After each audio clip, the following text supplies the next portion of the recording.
personal me that wants to be something in this world, unaware that this world is not my Father's kingdom.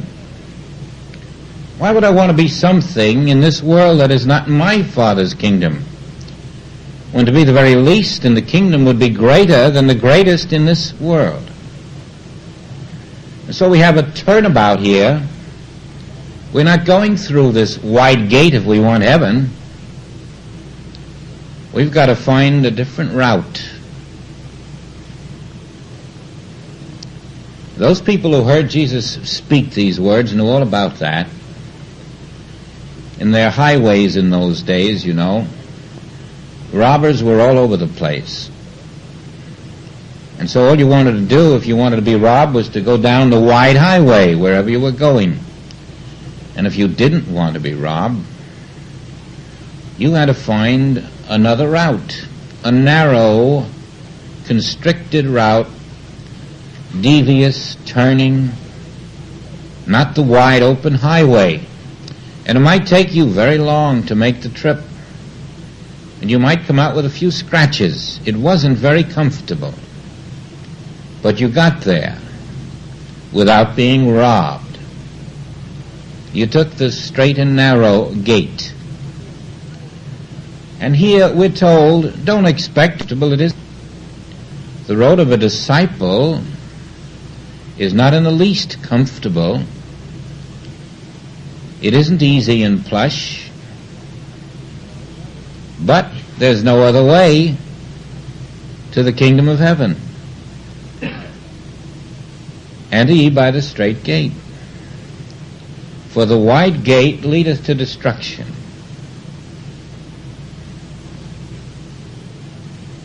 It leadeth to the end of a cycle called human life, and the beginning of a new cycle called human life, and a interminable reincarnating cycle of human life. Destruction and birth, destruction and birth. Why? Because we live through the wide gate. We live as the human being, fulfilling the human will. But there is a divine will. And the divine will is the narrow gate. And if you haven't found the divine will, it alone leads to life. And yet here we have been thinking we've been living life, and we're not. Life isn't the human experience. The human experience is only the womb for life. The rebirth of the spiritual self takes us out of the womb of humanhood into life. And when there is a response in you to this statement, then you're looking at the narrow gate, which is the will of the Father in you. That will of the Father in you is the strait gate that leadeth to life.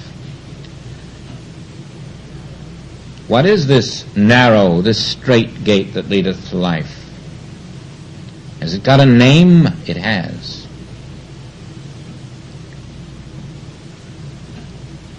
I.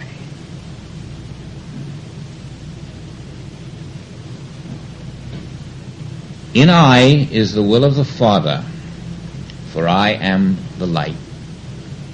I am the way, I am the wine, the bread, the water, the resurrection.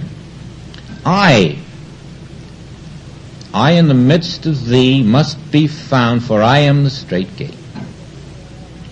Now you can look everywhere else, outside, in churches, in temples, holy mountains, holy grails, but I within you am the strait gate. And if you want life, you must come unto me. For I am the way to life. Now that's quite a radical departure from our human way of living. And it's laying the cards on the line that you cannot find life eternal, which is the only kind there is.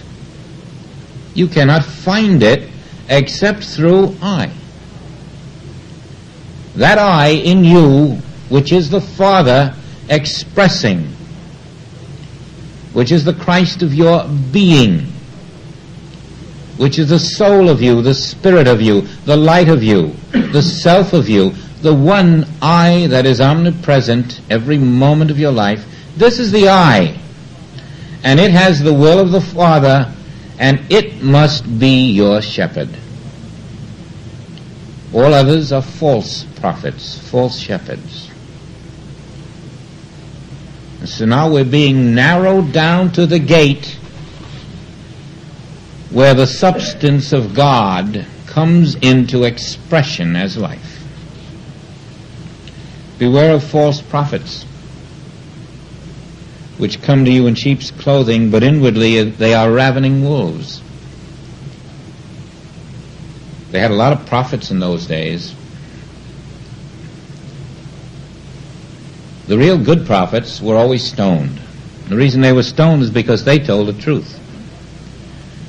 And those who weren't stoned, in most cases, were those who catered to the gullibility of the masses. If the king wanted something, why, they promised the king he'd have it. Sure. They'd save their own necks. And they were called prophets, but they were false ones. And the other false prophets, they're still around today.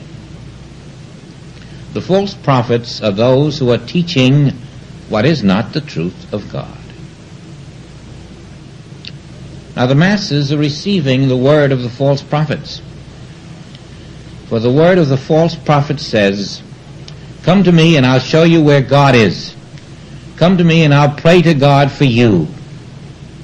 And nobody can pray to God for you. Nobody can even take you into heaven. It's impossible. Beware of the false prophet means beware of the teachings which are out there. Believe me, nobody on a pulpit can do much except point out to you where the truth must be found. And any teaching that tries to show you that it is the truth is not the truth. There's no such thing as a teaching which is the truth. A teaching is merely a pointer to tell you where to find the truth. I within you am the truth.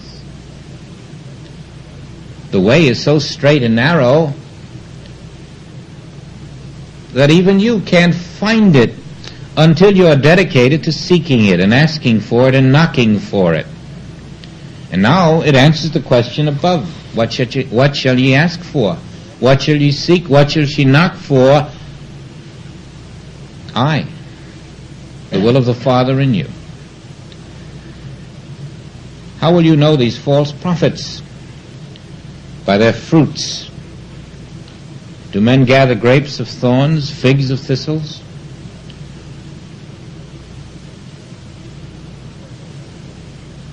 Does it work, in other words? Truth, if it doesn't work, isn't truth. It's just parading under the name. What is truth? Truth is God. Truth is Christ. Truth is harmony. Truth is peace. Truth is perfection. Truth is abundance. Truth is the fullness of God expressing in you as your being. Do you experience it or not? If not, you're studying with a false prophet. Those who come into truth find that truth does live their lives and does show forth spiritual fruitage. Even so, every good tree bringeth forth good fruit, but a corrupt tree bringeth forth evil fruit. A good tree cannot bring forth evil fruit, neither can a corrupt tree bring forth good fruit. Every tree that bringeth not forth good fruit is hewn down, cast into the fire. Wherefore by their fruits ye shall know them. Now the Christ teaching had many healings called miracles by the uninitiated. And these were the fruits. These were the fruits that you could see. somebody with a crippled arm or a crippled leg, somebody with a demon inside who no longer had the demon, somebody hungry who was fed. These were the fruits of the Spirit, harmony appearing where discord had appeared to mortal eye. Now then, these are the reasons we still have healing work today. The purpose of the Christ message isn't to heal anybody and make them very happy, comfortable human beings. It does that incidentally. This is the fruit, the added things, perhaps. It's the evidence of principles that work. Truth in action. And so wherever you cannot find the fruits of truth, it is wise to know that you have not found truth. And it doesn't matter how high you have reached in any form of work, even in truth-seeking. If the truth is not functioning in your life, you do not have truth, and you may as well awaken to it. When truth is there, realized in your consciousness, it objectifies itself as peace, harmony, protection, abundance. All of the things that are of the Father are manifest in your life. They must be, or else truth is not in your consciousness. And so it would be wise to take a good long look at your life and say, if I do not have truth, I cannot have the things of the Father. And maybe that's why Genevieve and Mary and Joe, who have been studying what they call truth so long, come out with broken legs and broken backs and diseases, because the word truth was a misguided word for them. They had a tare instead of the wheat. They followed a false prophet. And to narrow the false prophet down, it's generally the human mind. That little old tempter, Mr. Satan himself, saying, I am the one you should follow. And yet your true teacher is always going to cut you loose and say, join me and let us both go within. For the Father is the teacher. I have nothing to say to you. If I speak to you of my own self, I tell a lie. The Father within, he doeth the works. I have no doctrine. Now we're coming to something very important. Not everyone that saith unto me, Lord, Lord, shall enter into the kingdom of heaven, but he that doeth the will of my Father which is in heaven. Many will say to me in that day, Lord, Lord, have we not prophesied in thy name, and in thy name have cast out devils? Remember this, because many of us go around doing this in the name of God. And in thy name haven't we not done many wonderful works? And then will I profess unto them, I never knew you. Depart from me, ye that work iniquity. It's not enough to use the name of God 500 times a day.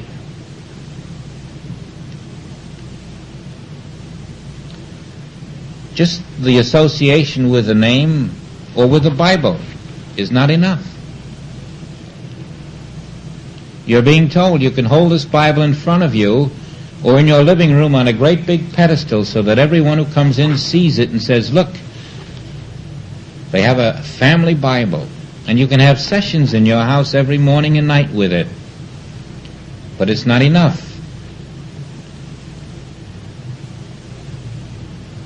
It isn't the proximity of the Bible or the reading of it.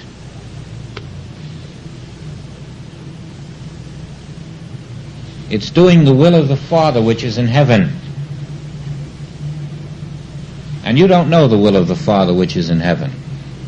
And no man on earth knows the will of the Father which is in heaven. And no human mind knows the will of the Father which is in heaven. For only the Father knows the will of the Father. And you see, we have come to a point in the Sermon on the Mount in which the greatest revelation of the sermon is not in the sermon. And you'll catch it in a moment. Therefore, whosoever heareth these sayings of mine, and doeth them, I will liken him unto a wise man which built his house upon a rock. Now let's call that rock truth. Absolute, utter truth. Not human truth, not man truth, inner truth, Christ truth, God truth. I will liken him unto a man which built his house upon Christ truth, a rock. And the rain descended, the floods came, the winds blew and beat upon the house. And it fell not, for it was founded upon a rock. Now the rains, the flood, the winds, you know what they are. The human problems. The tribulations, the persecutions, the diseases, the attacks, the ill health. All of these come and they blow upon the rock of Christ's truth, but it stands there. It dissolves all that which is unlike itself. It is too pure to behold these iniquities. They cannot come nigh thy dwelling. Thy dwelling is Christ's truth, the rock. And so this is your complete and utter, total, eternal life. Building your life upon Christ's truth. And every one that heareth these sayings of mine and doeth them not shall be likened unto a foolish man which built his house upon the sand. The teaching of the false prophets. My personal interpretation, which is not Christ's truth at all. And then the rain descended, the floods came, the winds blew, beat upon the house, and it fell. There's a cancer victim. There's a Vietnam victim. There's another fellow hit crossing the street. The rains fell, and the house fell, and great was the fall of it. And this is the human scene, the human tragedy, that we have not built our lives upon Christ's truth. It came to pass when Jesus had ended these sayings, the people were astonished at his doctrine. For he taught them as one having authority, and not as the scribes. Now let's see why he taught them with authority and not as the scribes. We go right back to the beginning, and seeing the multitudes, he went up into a mountain. And when he was set, his disciples came unto him. You see why he was giving them the word of authority. He had gone up into a mountain. He had ascended in consciousness to the point where he was one with God. The words of God were flowing, and they were feeling the power of the words of God, not of a man's interpretation of anything. And this is the great revelation of the Sermon on the Mount. It is teaching you that the power in your life, the power of protection, of law, the power of truth, in fact, the Christ truth itself is only available to you when you learn to live by revelation. You must do likewise. You must climb that mountain. You must hear the direct word of God. That's the only way you'll ever know the will of the Father, and that is the straight and narrow gate. Few find it. Few will stay with it. Few will knock long enough. But there is no other way to the kingdom of heaven on earth. It does not come by observation. It does not come by conversation. It does not come by reading. In the final analysis, you've got to close the book, and you've got to go within. You've got to find the narrow gate. You've got to climb the mountain. You've got to listen. You've got to be receptive, meek unto the inner word. That's the story of it. That's the meaning of the Sermon on the Mount. And instantly, when you're doing this, you're living by direct contact with God, which is mystical Bible. Now then, when you're living by direct contact with God, and there's no other way to live, this is knowing God aright, and this is life eternal. That is our goal. That is our quest, and that is our dedication. Thy will, not mine, means, Father, to you alone do I listen. I have no teacher but thee.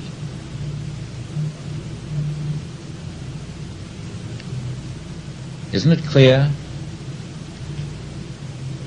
that we who have fallen by the wayside, we who have been thorny ground and stony ground, we who have walked through incarnation after incarnation into destruction, have done it for one simple reason: we have been divorced from the inner word.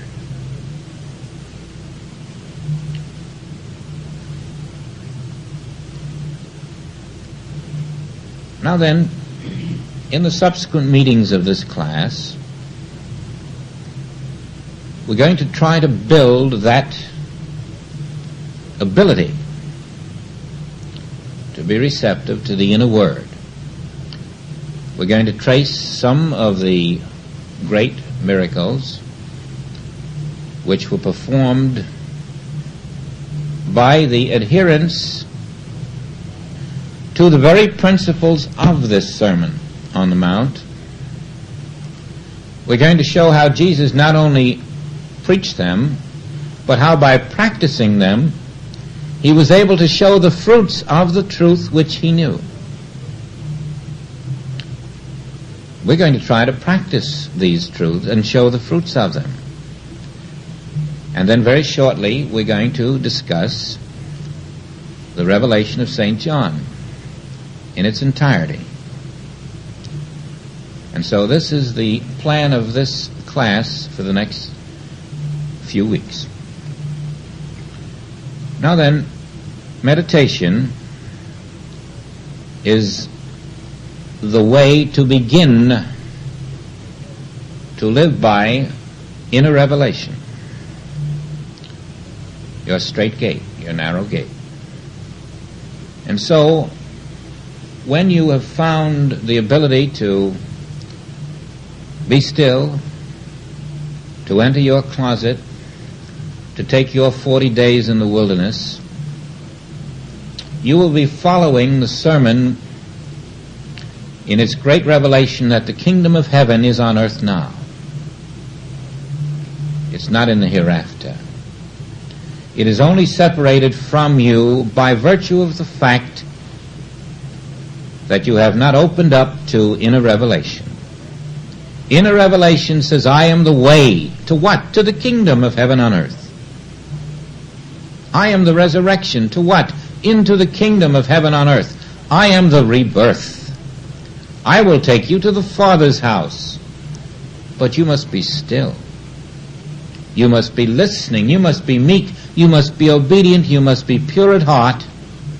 You must be spiritually righteous, not humanly righteous. And now we find that we meekly give out our hands and say, take my hand, Father. I'm listening. I'm following. You're my shepherd. And the Father says, then listen, be still, and know that I in the midst of thee am mighty. Follow me.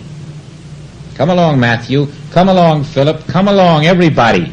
I in the midst of thee. Follow the I in the midst of thee. This is the Christ. Follow the I in the midst of thee.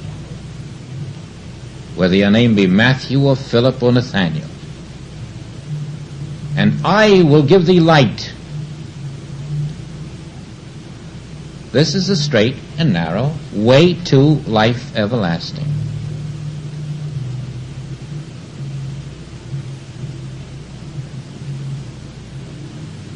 Let us not neglect the preparation for the great event of the still small voice, which speaks and melts the earth. Let us prepare the way, just as we would till the soil before we planted. Let us unclutter the jangled human thoughts, the crossed wires, the glasses darkly that mitigate against this purity of heart. Let us judge not. And you see, as we go back now into the miracles, we're going to unclutter our thinking as we stand behind Jesus, watching him do the mighty works, until we can go forth and do likewise, until we can let the Father within do the greater works, which are covenanted unto man. Be free to bring any questions that you want to ask, written, whether in longhand or typed, makes no difference, but bring them written if you want them answered. Just lay them down or give them to Mrs. Fitch. And be sure that we want you to know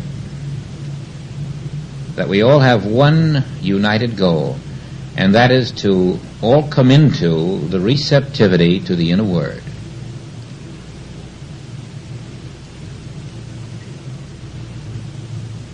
Keeping it sacred and secret within, telling no man, but letting the Spirit do the works. I don't know how many of you will be here next week or the weeks to come, but those of you who are not, please remember that the straight and narrow way to the Father's house is only through revelation from within yourself. Not my revelation, not even anyone's revelation on earth. It must come to you direct from the Father within.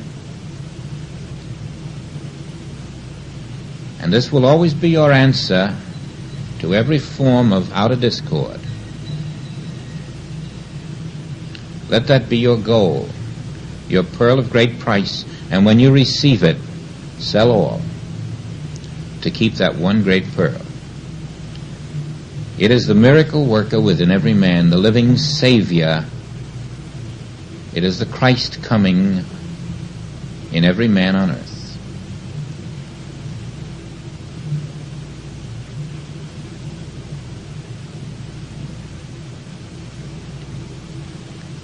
We have contracted for the Emerald Room across the hall for most of the subsequent meetings, and that's where we'll be next week. So thank you very much. Anyone here is also welcome to come on Sunday afternoons at 1 o'clock to the Drake for the Infinite Way meetings. Thank you.